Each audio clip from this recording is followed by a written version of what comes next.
Waalaikumsalam warahmatullahi wabarakatuh. Selamat siang guys.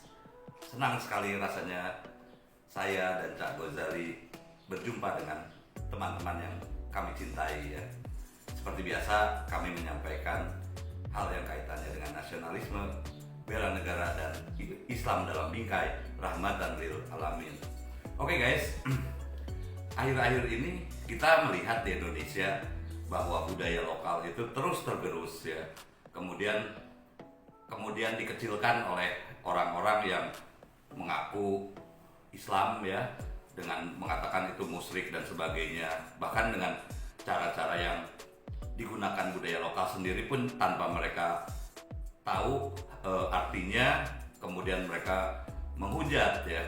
Nah, saya sendiri juga pertama-tama ingin memberikan satu contoh kasus ya. Yang pertama adalah mengenai pawang hujan yang pada motor GP yang lalu ya Mas ya. Orang begitu menghujatnya, tapi kenyataannya buktinya hujan itu berhenti ya. Jadi saya pikir kalau tidak tahu ilmunya, janganlah kita sudah menuduh orang itu musyrik dan sebagainya, karena ini adalah kearifan lokal yang harus kita jaga ya. Kalau kita mempelajari justru boleh bagaimana logikanya dan sebagainya.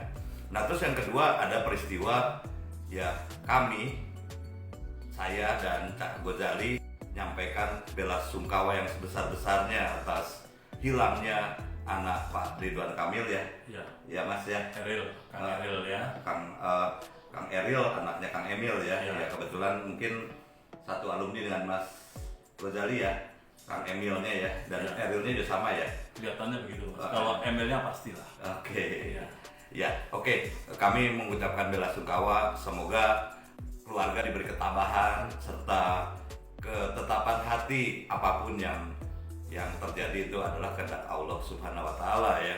Oke. Jadi ada sistem metode pencarian orang hanyut kalau menurut budaya Jawa itu banyak hal yang kelihatannya aneh tapi ketemu gitu ya.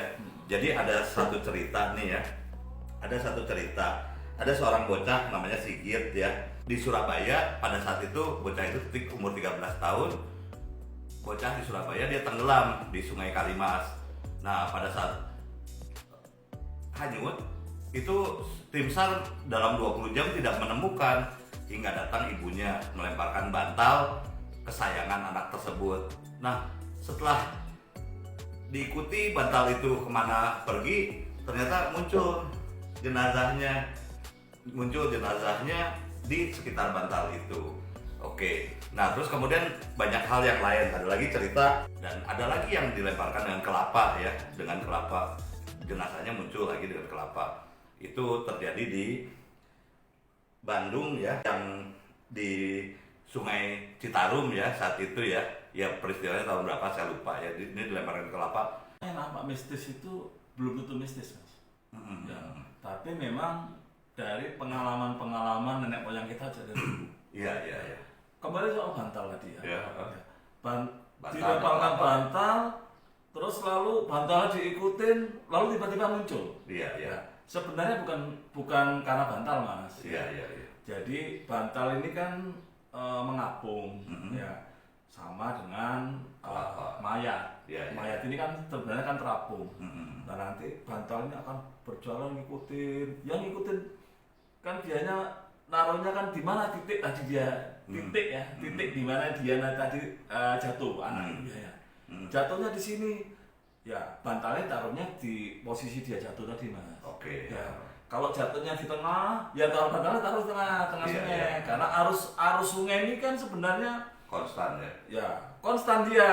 Tapi dia arusnya itu ada alurnya Mas. Iya.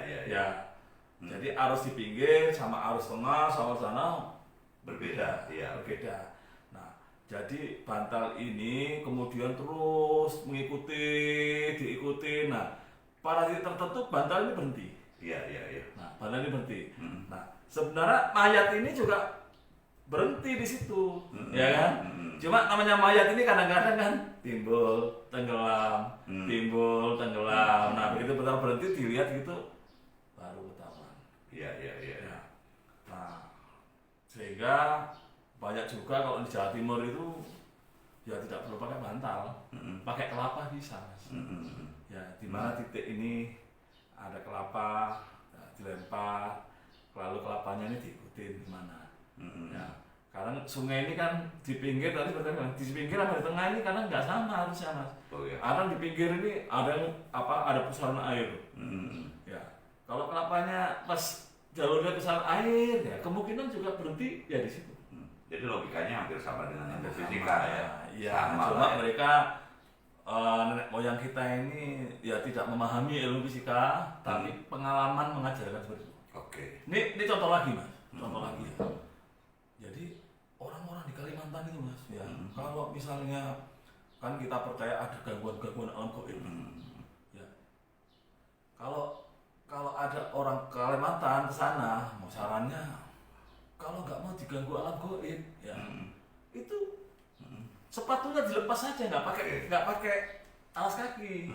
Jadi manusia ini langsung tubuhnya tersentuh dengan bumi yang sebagai ground. Ini kalau lagi saya kan orang elektro. Iya. Jadi apapun kalau ada orang itu terhubung dengan ground, dia aman dari gangguan-gangguan gaib gitu, Mas. Iya. Nah, contoh lagi nih, contoh lagi. Dulu tahun-tahun 50-an sebelumnya itu ada namanya Itu ada berarti ada energi elektromagnetik ya mungkin. Enggak, jadi ada gangguan buruk itu kalau turbo dia akan terbuang langsung ke bumi. Karena dia nyambung. Ini contoh, Mas, contoh ya. Dulu ada yang namanya zaman-zaman lampor loh. Lampor itu ya wah mistis lah ya. Jadi orang yang kedatangan lampor itu lalu meninggal. Iya. Lalu orang ajarin nenek moyang itu sederhana, Mas. Tidurnya jangan di kasur, di tanah. Nah, ternyata tidur di tanah selamat. Ya bukan. Lalu ilmu pengetahuan mengajarkan, Mas. Ternyata kalau di tanah ini kita terhubung dengan ground. Oke. Nah, terakhir. Karena waktu kita terbatas. Ini kawan ini pernah cerita ke laut, Mas. Di Papua. Begitu dia ke laut, naik perahu. Tiba-tiba yang tadinya cuaca cerah itu menjadi hitam. Iya. Nah, lalu ombak tinggi. Ini kan mistis, Mas. Nah, kawan saya ini kan termasuk katanya orang-orang pinter lah ya, pinter tanda kutip itu lebih menjurus ke pinter-pinter sakti gitu. Iya. Yang dianggap orang mistis lah. Nah, dia dengan santai, Mas, kencing ke air laut. Air laut dikencingin, Mas. Bukan berarti kita marah, tidak. Tapi sebenarnya ketika dia kencing ke air laut, ya, itu antara tubuhnya dengan laut terhubung, Mas. Air kencingnya itu kan kontinu ya kan, terhubung ke laut, langsung hilang gitu, Mas. Nah, jadi kalau karena perahunya tinggi, maka dia kencing. Kalau perahunya kecil, ya kakinya aja dicelupkan ke air laut, nggak apa-apa, sama efeknya.